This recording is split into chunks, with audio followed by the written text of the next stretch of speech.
In today's video, I'm going to teach you how to move an object using Keyframe in CapCut PC.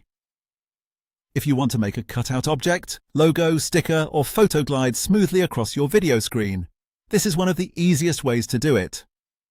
Keyframes let you control where an object starts and where it ends, and CapCut automatically creates the motion in between. That means you do not need to animate every single frame by hand. To begin, mark your starting position. Click on your cutout object, logo, or overlay clip in the timeline so it is selected. This is important because CapCut needs to know exactly which element you want to animate. Next, drag the vertical playhead line to the point where you want the movement to begin. Once your playhead is in the right spot, go to the top right Properties panel, then under Video and Basic, click the small keyframe diamond icon next to Position and Size.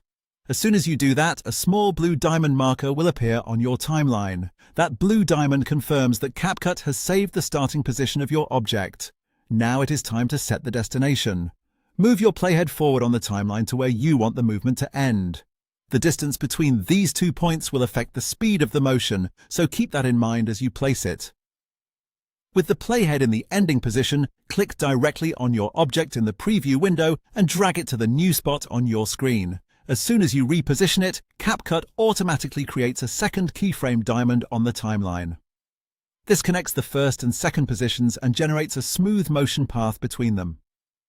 Once both keyframes are in place, test the movement, press the spacebar and watch your object travel across the screen. This preview helps you check whether the timing feels right and whether the object ends exactly where you want it.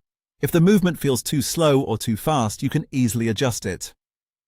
To make the object move faster, zoom in on your timeline if needed and drag the two keyframe diamonds closer together.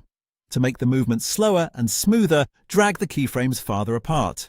The closer they are, the quicker the animation happens. The farther apart they are, the longer the motion takes. And that's it. You're all set to animate objects smoothly in CapCut PC using keyframes.